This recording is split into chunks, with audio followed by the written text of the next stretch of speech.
Welcome back to the channel, everybody, and today it is my number 30 ranked team in my 2023 NFL Deep Dive Series.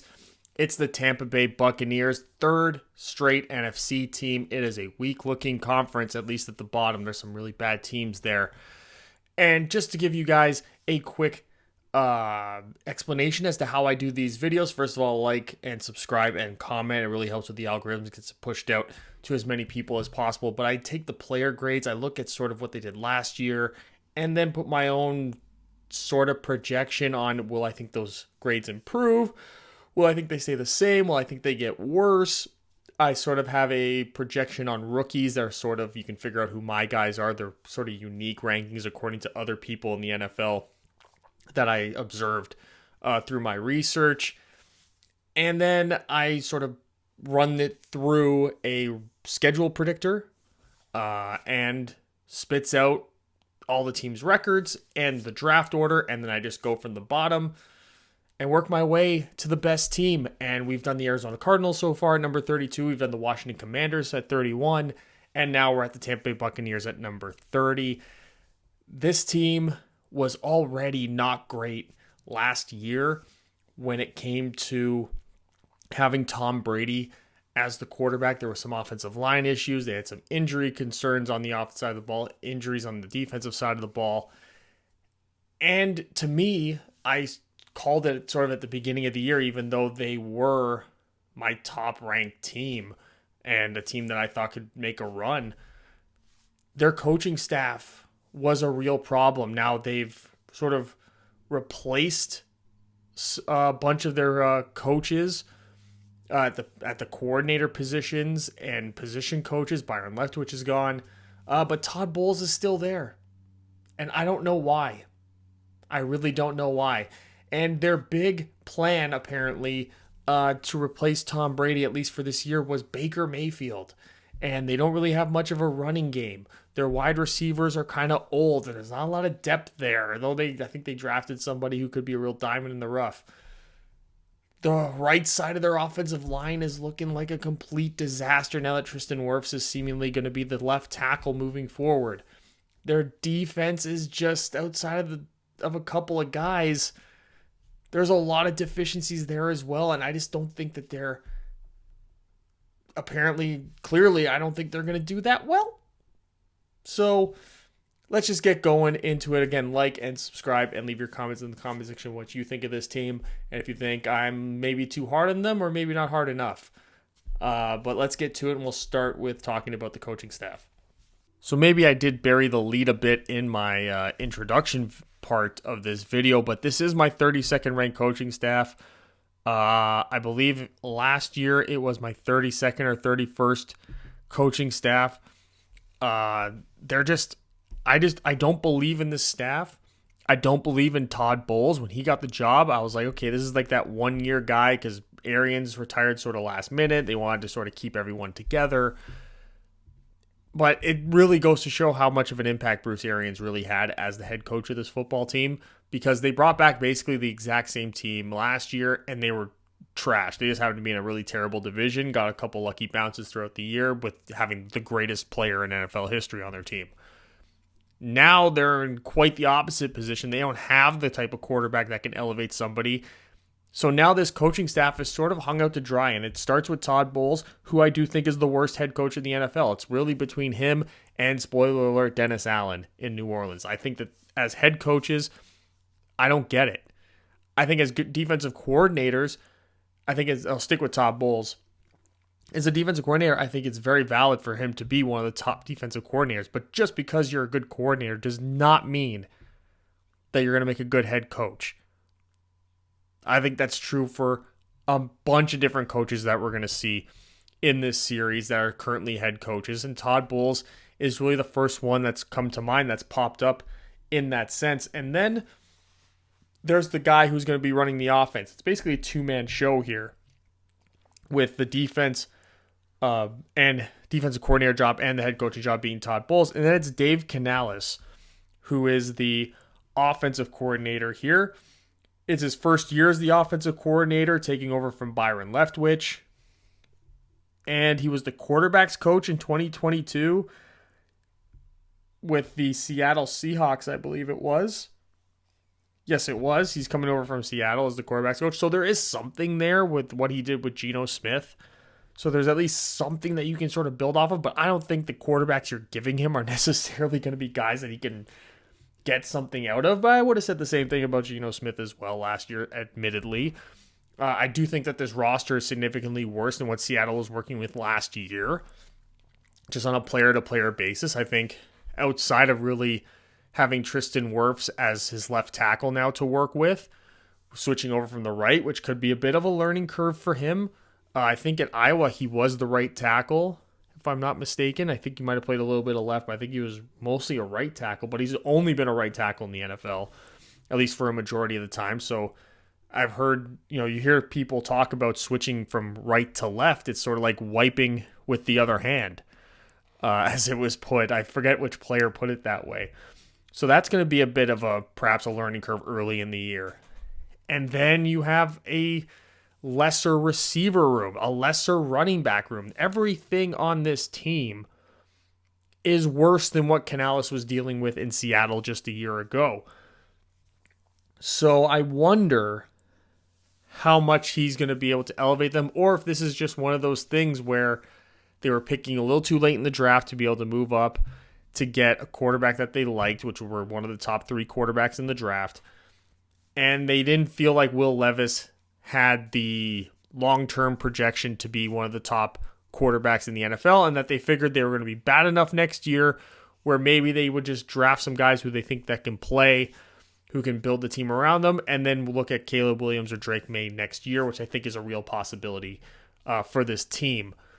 So not a lot to look up to. I do like some of their positional coaches, I will say. I do like Larry Foote is one of their defensive positional coaches.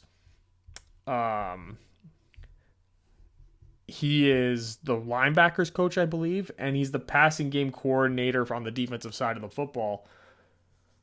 I actually really like him, but he's so far down the totem pole in terms of defensive coaches. Like, there's still Casey Rogers is still there.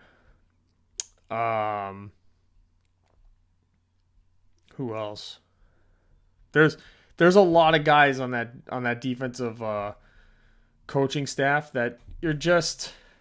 I don't know that Larry Foote, outside of really working with Levante David and Devin White, which is probably their best overall position group, that he's going to be able to make much of an impact. But I would look out for him to be somebody who could potentially have a defensive coordinator job next year, somebody that maybe a head coach is sort of looking to bring in as a DC next year. But other than that, there's not a whole lot of upside here. And they are my 32nd ranked coaching staff, mostly driven down by Todd Bowles. So we're going to start with the offense and what Dave Canales has to work with. And it's going to be Baker Mayfield, who gets a grade of 65, which, I mean, was even a little high for me. A fall from grace for Baker Mayfield. I know Skip Bayless was like, "Oh my God, can you leave that game he had for the Rams?"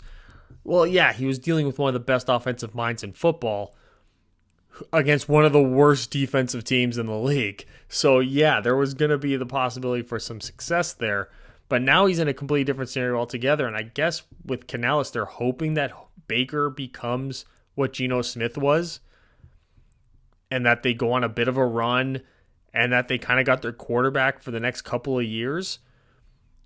I'm not going to hold my breath on that, though. I don't think that there's enough talent on this roster for Baker to really succeed. I think there was definitely more talent on that Cleveland team that he was on. I think that there was maybe even more talent overall when he was playing in Carolina. Like when they had Christian McCaffrey and DJ Moore, and they still had Taylor Moton on the offensive line. They had some good offensive linemen out there, but they were just a bad team mostly because of him. I don't care what Skip Bayless says. It was mostly because of Baker Mayfield. Their backup, Kyle Trask, I give him a grade of 55. Personally, I think that if they thought anything of him the last couple of years, they wouldn't have brought in Baker. They would have just handed the keys over to Kyle Trask. and brought in like some veteran career backup type of a player, not somebody like Baker who for sure is going to come in and be the starter, who's like a starter character, starter personality. So that really turns me off of Kyle Trask and thinking that he's possibly anything, especially because this coaching staff is so familiar with him. And they did bring in an offensive coordinator like Canellis, who is basically being viewed as a quarterback guru for what he did for Geno Smith. So I'm not too impressed with this quarterback room. I don't know if they're going to add a third person. Maybe they will during training camp, but as it stands, all the signs are pointing to Baker with Trask as the backup, and if Baker stinks, they'll put in Trask, but that they're prepared to get the face of their franchise at quarterback in the upcoming draft when there's some pretty good names coming up. And now we're going to move on to the running back room and the receiving back / third down, passing down running backs. And it's going to be Rachaad White, who grades out at a 72. I think him and Keyshawn Vaughn are going to be competing a lot for that role. Chase Edmonds, I think, could find his way into it. He just kind of hasn't really done anything since leaving Arizona. He had that one good finish to his career in Arizona and then really hasn't done anything since. Went to Miami and then went to Denver, I think. Sort of bounced around, didn't do anything, and just didn't have a good playing career outside of Arizona so far. No real signs of that changing. I think that he's going into a room where he's third at best. I think there's a lot of potential in Sean Tucker. It's just not in the passing game. But I do think Rachaad White, Keyshawn Vaughn are going to be the ones competing for this. I do think Rachaad White inevitably wins out because I think he is a better player in the receiving game, and I just think he's a better overall running back than Keyshawn Vaughn in general. So I think he will win it out, but there's going to be a huge deficiency, I think, at that receiving back position. They can run screens, they can do all that kind of stuff, but I think they put in Rachaad White just because I think he's a better hand the ball off, run through the tackles type of a running back than Keyshawn Vaughn is by a significant margin. But Vaughn will get opportunities in the passing game above everything else at this point, and then I don't see too much more coming out of Vaughn from this offense, barring an injury to Rachaad White. Now we're going to the receivers and the tight ends. And the top three receivers to be on this roster, Chris Godwin, Mike Evans, they grade out kind of the same. I do give a little bit more to Chris Godwin, as Mike Evans seems to be on the down end of his career. And, he doesn't have like that breakaway speed. He's not going to line up in the slot the way Godwin is. I think Godwin's got a little more versatility, which I think will elongate his career and elongate his increase his positive output. And then the third receiver I got on their roster is Trey Palmer, the rookie out of Nebraska, I believe it is. Yes, Nebraska. I thought he's a pretty good rookie to bring into this room and sort of bring some youth into it. I think he could potentially emerge as somebody who could be the reason why Mike Evans gets booted off the roster at the end of the year, or maybe even traded halfway through the season to a team that's looking for a bigger body wide receiver. I think that's a real possibility. And then Cade Otton, the tight end, 68. You just don't really know what you're going to get out of him. Don't know what kind of usage he's going to get, especially with this Canales offense, where there was sort of like a tight end rotation going on in Seattle with like Disley and Noah Fant and guys like that. So it'll be interesting to see who wins out that tight end job, or if the tight end will even have any significant impact on this offense. But I do look at Trey Palmer as being the potential breakout guy of all these guys, and maybe perhaps finishing the season with the best statistical output as well, going up against probably the third best corner on the team throughout most of the season. And then we even look at some of the depth. Russell Gage and Raheem Jarrett are still on the team. I do like Raheem Jarrett, the rookie. I thought that was a good draft pick as well. They both grade out to me as a 65. I think there's going to be a lot of good competition in there. They're going to have a good rotation of wide receivers. I think they're depth is, though the position's not very strong, I think if they, concede an injury, which is likely to Mike Evans or Chris Godwin throughout the year, they're going to have someone that can maybe step in and produce almost as well. I don't know if that's a good thing or a bad thing. By the grades, probably a bad thing. David Moore is sort of just there as a sixth wide receiver. You got Ko Kieft, who was a rookie last year, and Payne Durham, a rookie from this year, who grade out in the low 60s. I think that there's a good open competition, though, for the tight end position on this team.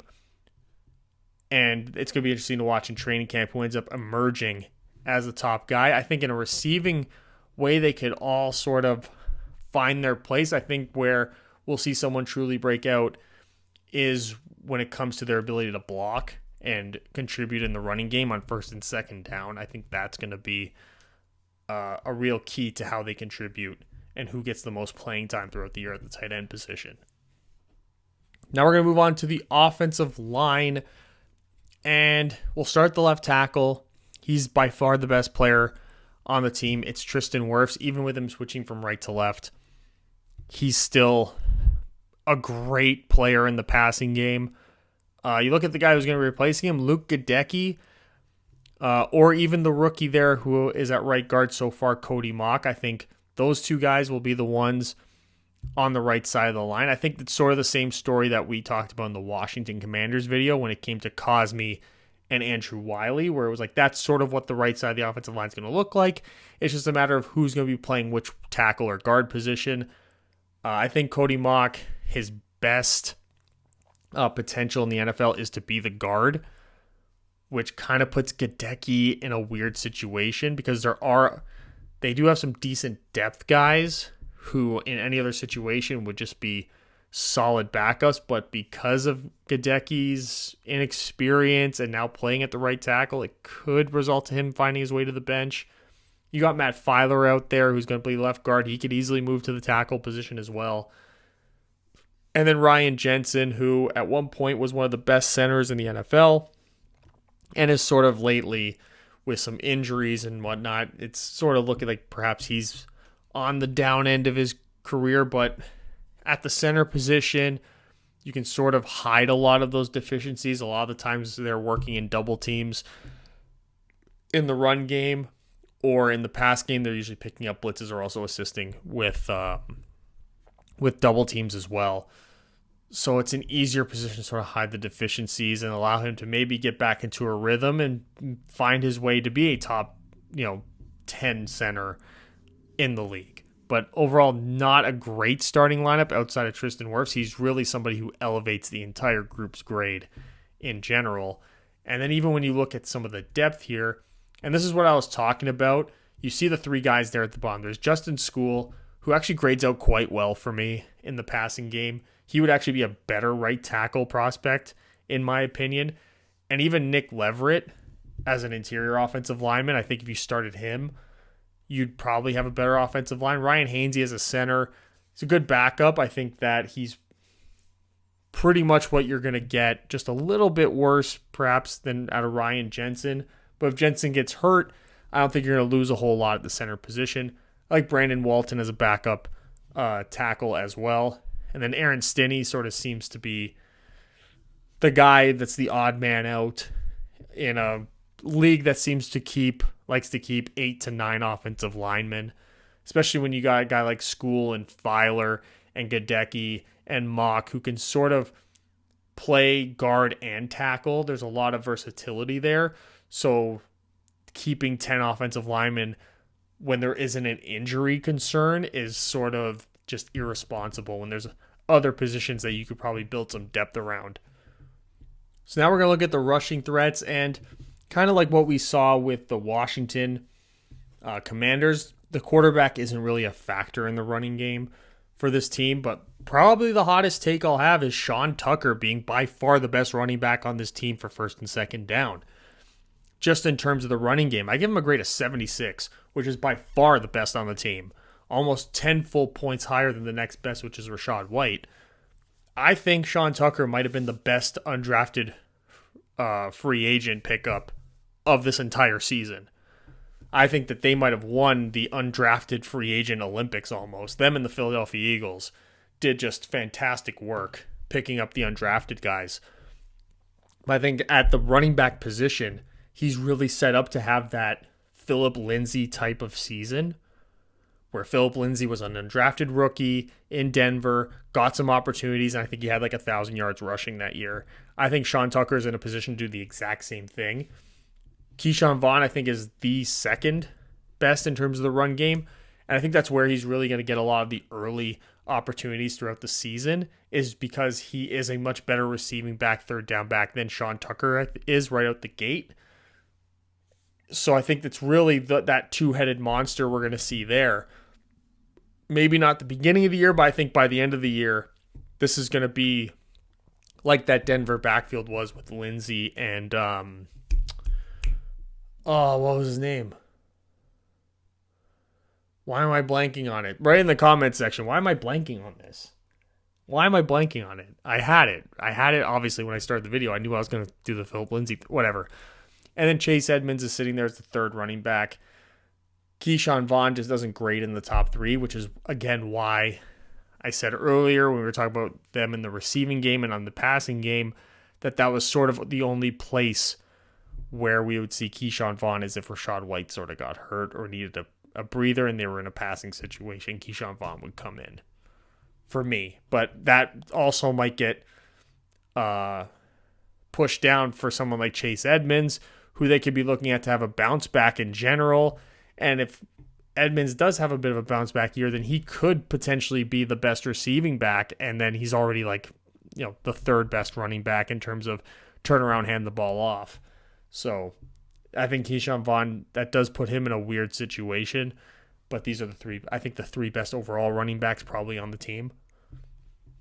So now we're going to take a look at the offensive line in terms of run blocking, who's going to be blocking for these running backs. And Tristan Wirfs, a little bit worse at run blocking than pass blocking, but still grades quite highly. 83, still a great grade.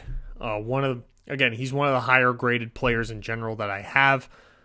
I'm not grading these guys, by the way, if you haven't noticed, like Madden, where I have like a 99 and then whatever. I just grade them according to all these other factors. So guys in the low 90s are pretty much what you're going to see as the best players. Matt Filer, terrible in the run block in game, terrible in the run game. He was last year, and he wasn't that great the year before that either. Jensen, again, I give him a 76. But always, in my opinion, I liked him in the run game when he was healthy. But again, what kind of player are you getting here? Cody Mock, 65. Gadecki, 65. I sort of grade them out the same. Again, I think you could flip those guys inside and out, and I don't think it'll be much of a difference for this team. When you look at some of the depth, Justin School still grades out as the better right tackle for me between the other two players, Cody Mock and Luke Gadecki. I just think he's going to end up on the bench because they'll need him to probably swing over potentially the other tackle position if Tristan Wirfs picks up another injury, because Brandon Walton is horrific in the run game, as is Everett and Hainsey. None of them are really that good. Leverett can step in, and you won't lose much on the right side of the line. You could actually upgrade on the left side of the line, but you'll lose things in the passing game perhaps. It's just, to me, I'm not the coach, but my 5 offensive linemen for this team would be Wirfs, Leverett, Jensen, Mock, and then School. That would be my top 5. But from the looks of it, they're going to go in a different direction. I get it, but you're leaving, I think, some talent and you're leaving talent on the bench in the name of perhaps building Mock and Gadecki in particular, and giving them experience and giving them some growth through playing time, which I understand it. Especially because I think there's got to be a realization that your offense isn't that good. And to prove that their offense is not that good, you can just look at some of the grades. There's the starters, overall grades for each of the positions, and then the depth grades at each of those positions. Just not great. Not good at all. Again, to me, Sean Tucker is the one to get excited about. But he's a running back who probably won't play in the passing game. So, not exactly the biggest endorsement for this offense. And you can see that I'm not endorsing this offense much at all, because it's the worst offense that I have graded out of everyone. A 137.9 for worst in the league. They're the 30th pass offense, 69.7. And the second to worst rush offense, 68.2. Tristan Wirfs really does a lot of work with these grades. That 89 in the passing game, that 83 in the rushing game, does a bunch to boost up this team. If he goes down, there isn't a damn thing on this offense that is worth anything, and it could really turn out to be one of the worst offenses in the entire NFL history, like the old school Buccaneers bad, if something happens to him. But for as bad as that offense is, the defense is actually quite good. Player for player, position to position, we'll start with the pass rush. The two edge guys, Tryon and Shaq Barrett. Now, let's say this. If Shaq Barrett decided that he was done playing football based on the circumstances, I would completely understand. And I don't think any Buccaneers fan would blame him for calling it quits and not wanting to play and just wanting to dedicate his time to his family. I think it would be a very normal mentality for him to have based on the circumstances. And he's made enough money. He's won a Super Bowl. He's sort of just playing for the sake of, because he loves football, but I think he might come to the conclusion that he loves his family more. I don't know if even he does play this year, that he plays longer than just this year. And I'll leave it at that. He's still going to grade out at a 78 for me in the pass rush. But the best pass rusher that they can put out there right now is the rookie Kalijah Kancey, who I get an 82. And this is either going to be Aaron Donald-esque, or you've drafted one of the biggest busts in NFL history. I don't think there's any in between for him. He's either going to be top 5 at his position quite quickly, or he's going to be one of the worst interior defensive linemen in the league. I'm going to lean towards the positive and give him an 82. Vita Vea gets a 73 as a pass rusher. He's a giant man, great athlete, and for a guy his size, this is about as good of a grade as you'll see in a pass rushing sense. He's got great hands, great feet, but he's also a monster of a man, and all those things that we say are great about him are great in comparison to people that are his size. We look at some of the edge depth here. I actually like the rookie Jose Ramirez as the second best graded pass rusher on the roster right now. I don't think he'll get the start over Joe Tryon, because Joe Tryon is a first round pick. I think that they'll keep giving him opportunities, but I like him as depth in the passing game. They drafted Yaya Diaby as well. I think it could be interesting to see how much playing time he gets, as they, again, when you're not that good, when you get late in the season, do you just start throwing some of these younger guys in to see what you got in them, so you can sort of plan for the upcoming draft and the upcoming free agency period? Anthony Nelson, veteran depth at the edge, and the rest of the interior guys, DeAndre Sennett, Greg Gaines, Logan Hall. I don't like any of them in the passing game, to be honest. Greg Gaines didn't have that terrible of a year last year, but like, in comparison to what? On that terrible Rams front four where Aaron Donald wasn't even playing, somebody was going to step up, right?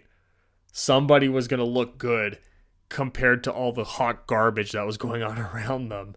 I think Logan Hall might be turn out to be one of the bigger busts that we've seen.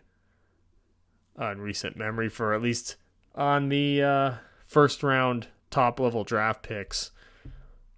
I just don't think he can convert that size into the. I think he's got a big body with a small mentality, and it just doesn't work. And here's one of the big strengths is the linebacker position. This is the linebackers in coverage on passing downs, their ability to cover, their ability to blitz. Levante David gets an 85. Devin White gets an 80. Is Devin White going to stay on the team? I think him on the defensive side, Mike Evans on the offensive side are two guys who could potentially find themselves traded throughout the season, especially because this team is probably going to be really bad. But if they keep them, and then with Larry Foote as the inside linebackers coach and the passing game coordinator for the defense, I think you're going to be hard-pressed to find a better linebacking duo than Levante David and Devin White, as could be true for the last couple of years since Devin White came into the league. In terms of the depth, Servosia Dennis actually gets a pretty good grade as well. It's a great grade for me for a rookie linebacker in pass coverage on passing downs. I think he's got locked in linebacker 3, and then KJ Britt is just a veteran depth piece. Moving on to their secondary, you got the two traditional cornerbacks there in Jamel Dean and Carlton Davis, 76 and a 72. Then you got kind of like the hybrid corner safety in Antoine Winfield, who is their best defensive back, I think, by far. He grades out the highest here in pass coverage of 78. They got Ryan Neal from Seattle come in and be one of the other safeties. And then I'm quite high, especially on these passing downs, of Kayvon Merriweather, the safety out of Iowa.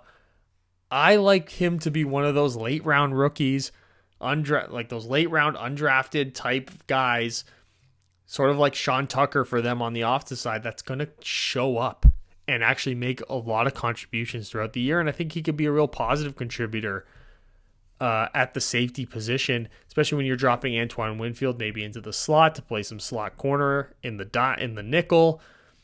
I think you got a lot of opportunities here for a lot of success for a guy like Kayvon Merriweather. And then you look at some of the depth in the passing game in particular, they don't really have a lot. This is just in the passing game. Admittedly, in the passing game, they don't really have a lot. D. Delaney, Zion McCollum. Zion McCollum was taken for his upside. I don't know if he gets on the field. D. Delaney is sort of like the special teams guy who, if he's playing traditional defense, you're kind of cringing a bit. But there's not a lot of depth here for the passing game. They're pretty top-heavy in those terms. Now we look at this defensive line against the run, and Vita Vea is an 85. One of the better run-stuffing defensive linemen. Kalijah Kancey still grades a 71 for me. I think he's going to get every opportunity to be on the field, to be honest. Shaq Barrett, same for me. Joe Tryon, a little bit worse against the run. In terms of their depth, the edge positions, I think it's all sort of the same. I think you could really, on early downs, have all four of those guys competing for starter reps. Tryon, Ramirez, Diaby, Nelson. I think if Ramirez plays remotely similar to Tryon on running downs, I think eventually his pass rush ability will supersede Tryon, and he'll end up by the end of the year being the guy getting the most reps between the two. I think Diaby could find his way being that number 3 guy. And Anthony Nelson, I think they just keep him around because he's a veteran. He's reliable on special teams, all that stuff. And then the interior guys, I think DeAndre Sennett is a guy who can come in and take reps away from Kalijah Kancey. Or even if they run a traditional 3-man offensive line, you have Vea at nose tackle, and then you have Sennett playing that 3 technique with Kancey playing more like a 4-eye 5 technique in that defense with the 2 edge guys, 2 inside linebackers. Greg Gaines, again, I don't get it.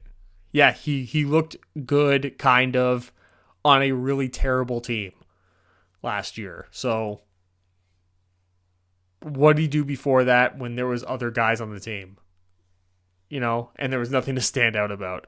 And then Logan Hall is just hot garbage to me, which is a shame. Now we're looking at a real strength of this team, which is the ability for the defensive backs to help out in run support, particularly Antoine Winfield, who's one of the best defensive backs in the run game. The way that he comes up, he tackles, he plays aggressive football, works his angles, cutting down runners. He's just a fantastic player, and I think that's why him playing in that nickel role is so advantageous for them. Even Jamel Dean making tackles at the corner position, he's going to step up and try to do it. Carlton Davis plays a little bit softer out there. You're going to get some aggressive, hard work out of Ryan Neal, even if he may not have the true talent level. His motor is what really drove him to have a pretty successful year in Seattle, and I think it'll do the same here. And then there's Kayvon Merriweather. Same for me. Same for me. I think there's a lot more advantages to keeping these 5 on the field and then playing the 2 linebackers with the 4 down linemen, even in the run game, because you're getting so much out of a guy like Antoine Winfield and Jamel Dean at the defensive back position. You're going to get a high motor play out of Ryan Neal. And you got Kayvon Merriweather, who's a pretty solid safety as well. And I think as the season goes on, they're going to want him on the field. And then when you look at some of the depth, Anthony Chesley is pretty good against the run. D. Delaney's a little bit better against the run. He is a special teams player after all. Special teams specialist, if that's not redundant. Zion McCollum, you're not going to get much out of him in the run game. Same with Don Gardner. Nolan Turner sort of just is a depth 4th safety special teams player as well, sort of like D. Delaney. You might get a little bit more out of them in the run game than anything else, just because they're carrying over that special teams. Just taking a quick look over the positional grade summaries, and you can see, compared to the offense, significantly better. Compared to a majority of the league, you're going to see significantly better. When the worst position you got is the edge group against the run, and it's really not even truly that terrible, you're looking at a pretty good defense. Now, I would be concerned about their interior against the run if you were to lose someone like Vita Vea. I think that would really hurt them up the middle in the run game, especially because the linebacker play as well has high quality in the run game either. But other than that, I wouldn't. And then, the cornerbacks maybe as well. There's not a lot of tackling corners on the team outside of Jamel Dean. But you're not really... In the passing game is truly, I think, what matters the most. And I think you got some pretty solid depth at the edge position. And you got some great potential in the middle and at the corner position. As long as you can stay healthy, I think they'll be okay. And that's why so far this is the best group that we've covered so far. They are the number 5 defense in the league for me, graded at 150.4. 4th best against the pass, 76.3. The first time we've seen the color purple in this series. And then against the run, they're still 74, 6th best against the run. And it really just goes to show how poor this offense is, how absolutely horrific they are, how many tiers below other quote bad offenses that they are, and how much risk they have. They're literally, like I said, they're Tristan Wirfs regressing or worse, getting injured away from maybe not being able to move the ball at all, which is a scary thought. This defense is going to be playing with short fields all year. I think that you should play the field goal kicker in fantasy. Whatever field goal kicker's playing Tampa Bay that week, I think that guy's going to see a lot of success, because I do think this defense is going to be playing with a lot of short fields, but they're not going to be giving up a lot of touchdowns either, so those kickers are going to get a lot of work.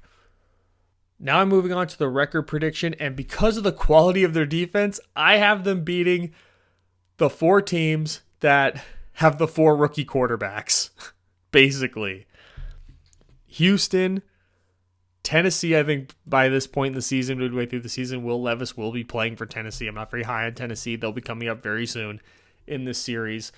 The Indianapolis Colts with Anthony Richardson, who, let's be real, in his rookie year is probably going to be a wild passer. And then I got them splitting the season with series with Carolina.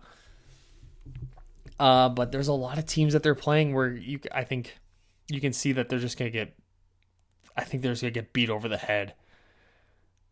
Especially with how bad the offense is. With San Francisco, I don't think they stand a chance. Even against Carolina, beating Carolina once is going to be tough because Carolina does have a pretty good defense. The New Orleans Saints have a pretty good defense, so I think Buffalo's defense, now that they added Leonard Floyd, they just don't have the talent on the offensive side of the ball, I think, to, number one, keep up with some of these teams like Minnesota, Philadelphia, Detroit, Buffalo, San Francisco, even Jacksonville. I think that they're going to have to even get these 4 wins. You could argue they're stealing a win from Houston or even Tennessee, depending on what state Tennessee's going to be in.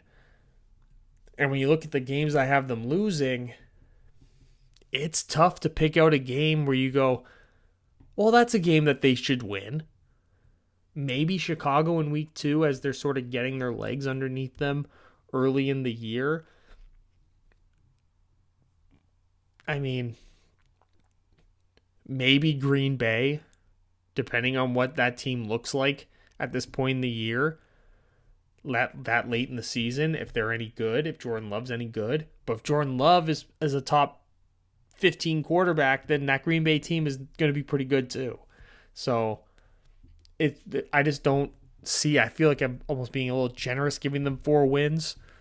But I think the matchups, at least in those 4 games, they have some sort of advantage. But I mean, I could see them losing all those games, and I don't think that would be much of a surprise. But they're also, when your defense is that good, your defense is going to keep you in enough games where you should be able to win a couple of them. And that's why, especially in games against these rookie quarterbacks, you can probably put enough pressure on the rookie quarterback. If you can keep a game close enough, that's going to give your offense a chance to just mildly execute throughout the game, and that you'll get some wins. I think that that's also a good justification for how they find a way to win these games and the games that I have them winning. And now just a quick overall summary. 4-13, last in the division, the NFC South, 14th in the conference, the NFC, 30th in the league with the worst coaching staff in football, the worst total offense in football, with the 31st run offense, 30th pass offense, but an amazing defense in my opinion. 5th total defense, 4th against the pass, 6th against the run. I think that there's a lot.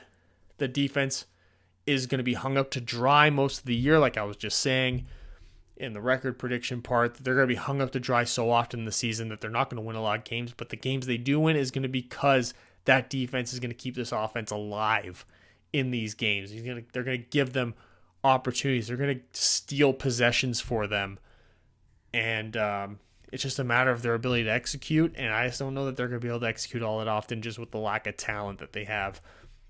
And there you have it, my number 30 team, the Tampa Bay Buccaneers. I want you to leave your thoughts in the comment section below. Clearly, you can see that this is a team where if they just kind of had an offense and maybe a little bit better coaching, a little more reliable coaching, they could probably be somebody, but it's just not looking up because of that one aspect on that one side of the ball, which is unfortunate. But hey, Caleb Williams is right now within reach. Just a little trade up, and you'll get there. Make sure to like this video, subscribe to the channel so you don't miss any more. They're going to be coming out every 2 or 3 days until we get to number 1. And I'd like to thank you guys for sticking with me and supporting me, and your continued support is so appreciated. And I will see you guys with the next video.